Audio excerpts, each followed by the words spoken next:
The Nintendo 2025 Year in Review has been delayed from December 2025 to January 2026. Why is that actually a good thing? It includes your full December playtime. Nintendo usually releases the Year in Review before the year is over, which means all the gaming you do during the holidays gets left out.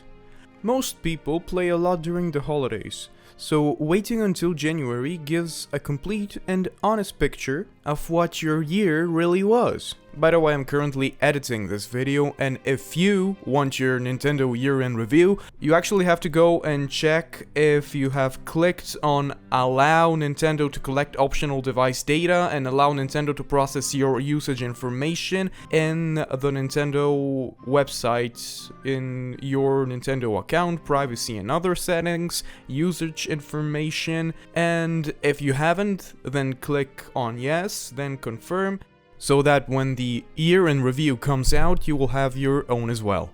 Okay, Toto from the past, now tell us what kind of awkwardness Nintendo is avoiding.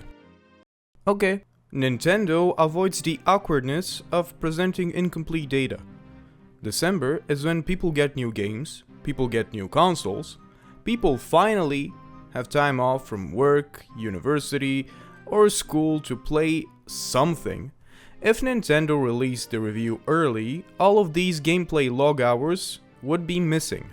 Spotify Wrapped, for example, stops counting your listening habits and hours on November 30th, because it needs time to process billions of data points before early December. Spotify Wrapped is fun, but it's always missing December listening, new albums released during and in December. Wrapped is early because of marketing purposes. Nintendo, in this case, is late for accuracy. Spotify Wrapped drops early December because it drives social media engagement mainly. When Spotify Wrapped drops, all Instagram stories, as you may know, are full with people sharing their artists and songs that they listened to throughout the past year. This boosts also year-end subscriptions for Spotify. It's mainly a marketing event, if you think about it. Nintendo, on the other hand, isn't chasing to get viral in the same way. By releasing in January, they are prioritizing data completeness over hype. I personally remember that a lot of people kept complaining that last year's early release felt like a false picture, because December wasn't included. Spotify Wrapped users often say the same thing about their December, but Spotify can't fix it without delaying the whole event. Nintendo, on the other hand, did, because it has nothing to lose, only to gain.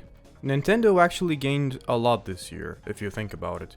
2025 was a big year for Nintendo, with the release of the Switch 2 and so many headlining titles, the quality of which was varying, but the titles were from big franchises and they caught the attention of the consumers. The early part of 2025 was dominated by the launch of the Nintendo Switch 2 from announcement to release. If you remember, back in February of last year, we got our last Nintendo Switch Direct. We had a new look at Metroid Prime 4 Beyond. We also got a look at remasters for Dragon Quest and HD 2D. We also had the long-awaited sequels to Rhythm Heaven and Tomodachi Life. The last Switch Direct went out pretty good in my opinion. Nintendo also revealed their new smartphone app, Ninetndo Today. Okay, but seriously, has anybody even used this app?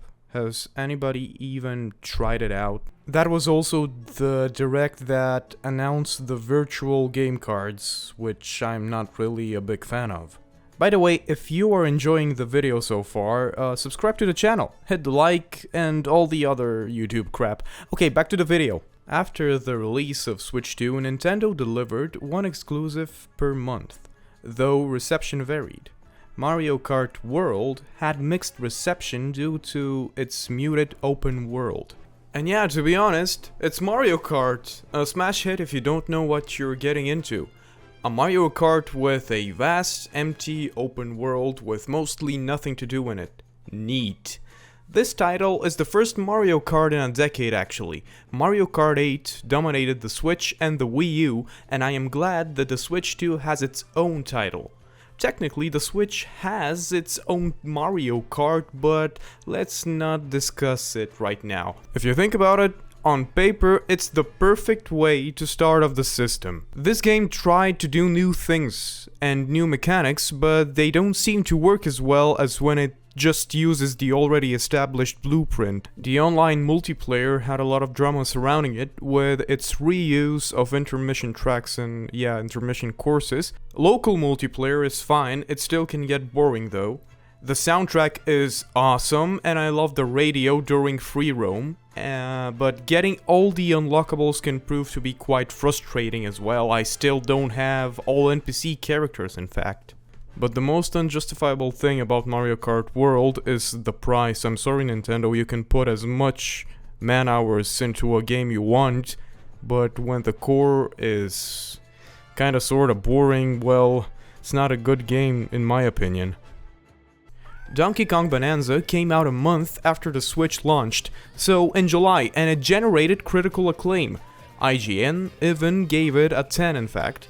Yeah, it was a bold move on Nintendo to build their new Mario Odyssey type release around Donkey Kong instead of Mario. The whole game is destructible, and Donkey Kong can destroy anything with his bare fists. It was actually so cool at first, and I automatically got a dopamine hit when I started to play the title. Sad thing is that these dopamine reserves ran out, and soon I got pretty bored with the game. Soundtrack is awesome, once again, a masterpiece, truly. Also, having Pauline be young in this game makes absolute no sense to me. Can somebody please explain to me why she's young in the game? Is there some hidden lore that I don't know? Also, the gameplay made me feel nauseous, which is an issue I read on Reddit that multiple people had. Drag X Drive, well, nobody liked that, but it came out as well. Oh goodness, yes, Pokemon Legends ZA. ZA was super refreshing and hella fun. I am still playing this game actually, cause I'm mainly playing it in Japanese, and it's taking a bit longer so I can fully grasp the game. I love the characters, the music, and just exploring Lumios or Miyare-shiti, which isn't shitty in my opinion. It's so sad to know that the developers themselves hated that the detail from the buildings had to be cut. Because our next update from January 26th would reveal that these building textures had suddenly gone 2D. It may or may not be a coincidence that this was the first month where we didn't get a written monthly issue. Even early February notes suggest the developers themselves were unhappy with the January changes. The damage control that they did made the game and the final product passable in my opinion. Kirby Air Riders, a racer with Smash Bros elements. I love you Sakurai, but please don't hate me that I still haven't played this one. It looks so engaging though, a bit overstimulating, but still it looks like I would have a lot of fun in it. Hyrule Warriors Age of Imprisonment. It's a Zelda spin-off prequel. This game has an allure that I can't escape. It wants me to play it. Sad thing is, I don't want to touch it. Maybe in the future, but right now I am burnt out on Zelda's The Wilds duology and everything that has to do with it. I don't feel also as much of a connection to these characters and this cast of characters like I did for Age of Calamity, for example. Metroid Prime 4 Beyond. It's the December headliner and it had mixed reviews. I already did an impressions style video on the game, so go check that out. But all in all, it's such a mixed bag in my opinion. It's a good game, but it's not a good Metroid game. One of my commenters actually stated that this game is like Metroid Fusion to the 3D Metroid games. And I can sorta see what they meant by that, but I still can't shake off that really unsatisfying ending. The titles that I enjoyed the most last year were actually Hades 2 and Deltarune Chapter 3 and 4, or you can just call it Deltarune now, I guess. Well, what can I say? I just love me a good Supergiant title. I loved Hades so much, and the sequel hit all the good spots that the first game did. Towards the ending of the game, I actually started to feel a bit burnt out, but the experience was still amazing through and through. I actually really enjoy the fact that Supergiant went back and they remade the ending, the entire ending from scratch.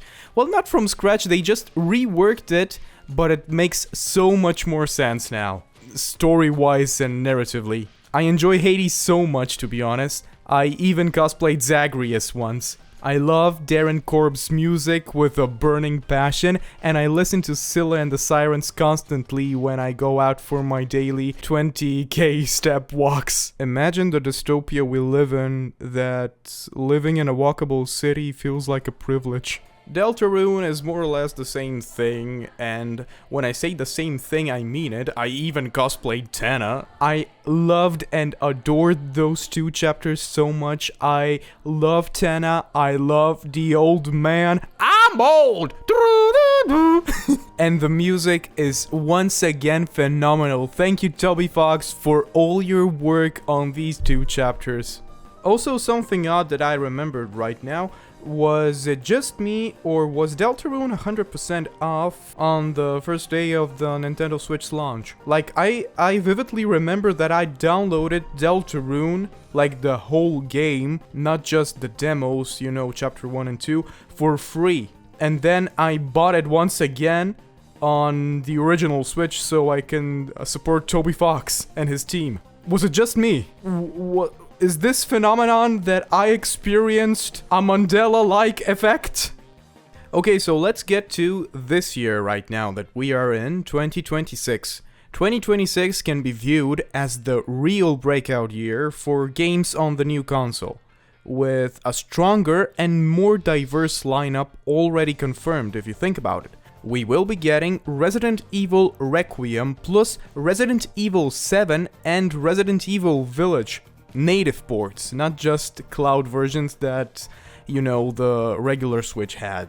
Elden Ring is also coming to Switch, which is insane. Imagine playing Elden Ring on your Nintendo Switch 2 console. It's The Witcher 3 levels of hype for me personally, but I also heard that it doesn't run the best, but I'm willing to give it the benefit of the doubt. And let's just wait and see how it turns out. Pokemon Pokopia.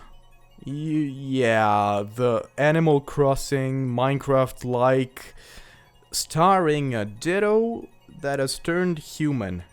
The game onto itself sounds interesting, cozy, and fun, but I don't like the concept of this game being 10 gigabytes and not being on the cartridge. And why is it so overpriced?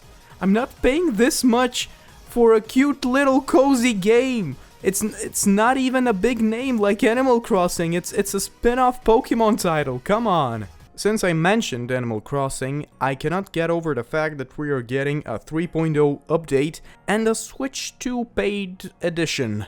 The Switch 2 paid edition has boosted resolution and little to nothing else. It's really lame. Even the 3.0 update is lame. Like, I love Captain, don't get me wrong, he's one of my favorite characters in New Leaf, but I don't really care that his whole family came to my island, created a hotel. It does nothing for me. Next up is Yoshi and the Mysterious Book. Okay. Fine, that's gonna come out. Fire Emblem Fortune's Weave. Same reaction, I'm not a fan of Fire Emblem. Pokemon Champions. But also Tomodachi Live. Haha, it's coming out as well. Living the Dream. I personally can't wait for this title. I anticipated the return of the Mii so much. I was so hyped back in 2021 when Miitopia got a remake, and the hype is absolutely back with this title. So, all in all, what did 2025 do for the Nintendo Switch 2? Well, in my opinion, it proved that the Switch 2 is actually a competent console and that it actually has decent hardware in it. And 2026 in return is shaping up to be the console's true breakout year, with a packed lineup of exclusives and major third-party titles as well. And don't forget that we might also get Pokemon's Gen 10 this year, which is a whole nother can of worms. Like, it might be based on Greece and the Balkan Peninsula or Southeast Asia. We do not know, and that's so exciting. I personally am so excited for the new generation of Pokemon.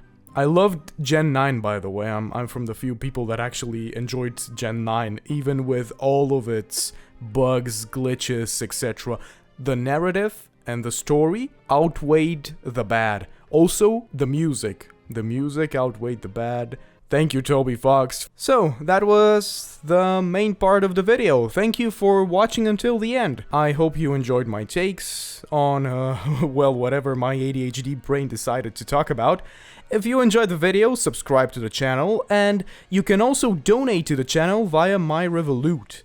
I will be putting all of the donation messages on my videos, and I will be also reading out loud the funniest of them all. This time we only have one, which is from Myorti, who says 4 more cool videos like this one. So yeah, thank you Myorti, I appreciate the donation. So yeah, はい、それでは、バイバイ